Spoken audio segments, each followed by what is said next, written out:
حضرت مولانا علی صاحب سنبھلی جو ایک نبی ادارے کے ساتھ جواب رحمت منتقل ہوئے.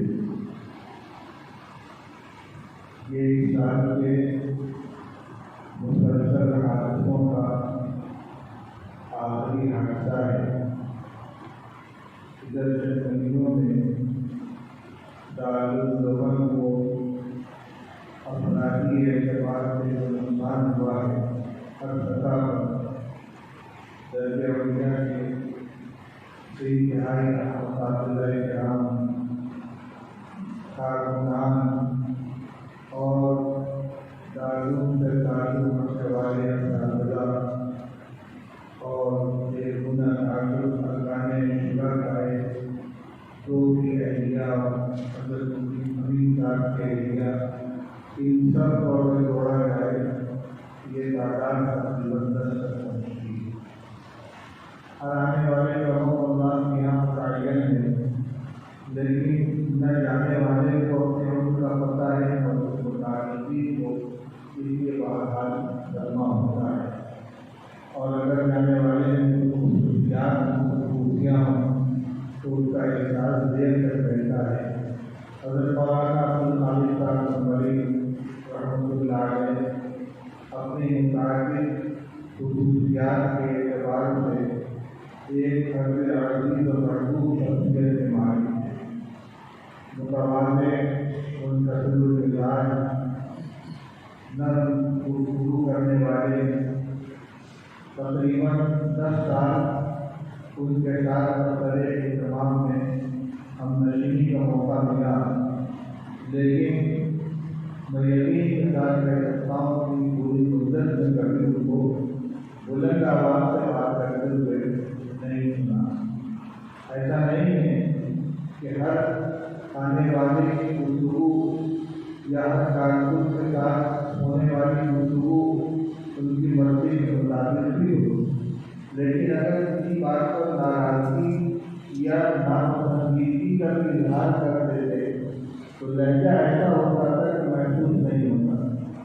میں حضرت مولانا صاحب کا کیا کرتا ہوں کہ صاحب کے اور خاص طور سے مدراس کا انداز ایسے ہیں کہ اگر وہ لڑائی بھی کریں تو لگتا ہے کہ آپ کے گفتگو کر رہے ہیں.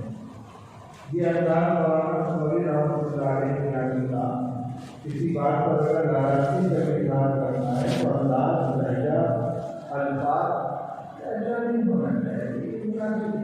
اس طرح کے الفاظ یہ سب ذاتی خوبیاں ہیں. بہرحال علمی اعتبار سے ان کا ایک وقار تھا. دارالعلوم کے نمایاں فضلاء میں سے اپنے فراغت کے ساتھ کے دور حدیث کے اندر تیسری پوزیشن لائے اور تعلیم کی تقریر کی 1972 میں ہوئی. 1973 میں ہاتھوں میں مدرس ہو گئے. 6 سال وہاں انہوں نے تدریس کی خدمت انجام کی. مقبول اور اہم اساتذہ میں پھر 1979 میں جامعہ مراد آباد تشریف لے گئے اور 3 سال کی مدت گزارنے کے بعد 1982 سے تعلیم دیوبند کے اندر مدرس آ گئی. ابتدائی چند سال کی مدرس درجے ابتدائی رہے اور اس کے بعد پھر اس کا باب منتقل ہو گئے. تدریس ترقی کرتے ہوئے درجہ وغیرہ کے استاد رہے. ادب سے خاص لگاؤ تھا اور اردو بڑی تعریف فرماتے تھے. آپ کا مطلب ہے تعارف میں کوئی نئے سے تعارف نہیں کرانا ہے.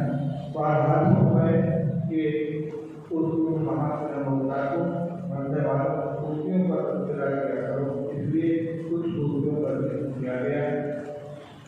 بیماری مومن کے لیے کفارہ سیئات بنتی ہے.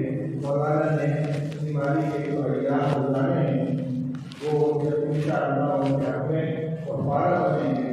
اس بیماری سے پہلے آپ جانتے ہیں کہ گر گئے، پیر کی ہڈی ٹوٹ گئی، اس کی وجہ سے اٹھے اور انہوں نے اپنا مسئلہ درس و تدریس کا دفتر میں آنا اور دیگر مشاغل کو اس سے مشغول ہو گئے، لیکن اس کے بعد رمضان مبارک میں بیماری مبتلا ہو گئے۔ اللہ تعالیٰ ان کی بار بار مغفرت فرمائے، درجات بلند فرمائے اور اپنی خاص رحمت و مغفرت کو نوازے۔ آج آپ رات میں جو کلمہ طیبہ اور قرآن پاک کی تلاوت کی ہے، ان سب کا ثواب حضرت مرحوم کی روح کو پہنچائیں اور دعا کریں کہ اللہ تعالیٰ ان کی مغفرت فرمائے۔ ہمارے جتنے اساتذہ اور دنیا مومنین و مومنات بھی وبائی امراض کے اندر مبتلا جا چکے ہیں، اللہ سب کی روح کو سکون نصیب فرمائے، دارالعلوم کے اندر اکثر تعلیم کا سلسلہ موقوف ہے، بغیر کسی خدشے کے خوبی کے ساتھ دوبارہ ان کے جاری ہونے کی ترغیب پیدا فرمائے۔ طلب علم سے جو نقصان ہو رہا ہے اس کی تلافی کی شکل پیدا ہو جائے۔ دعا اللہم صلی علی سیدنا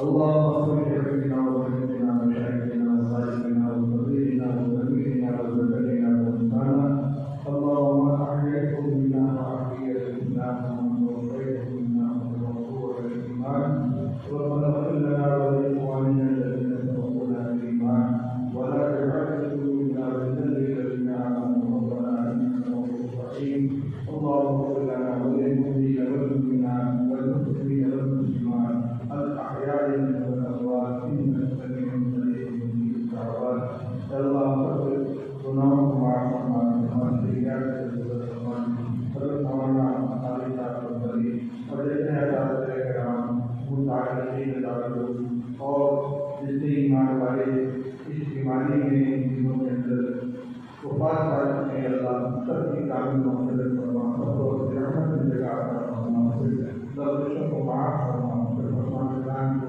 سب سلمان نصیب فرما، جو نقصانات میں اللہ ان کی شکل پیدا فرما، دعوت دیوبند اور دیگر ادارے دنیا کی شکل پیدا فرما، جو وبا ہے وہ ختم فرما، یا اللہ جو پریشانیاں ہیں سب سے نجات عطا فرما، اور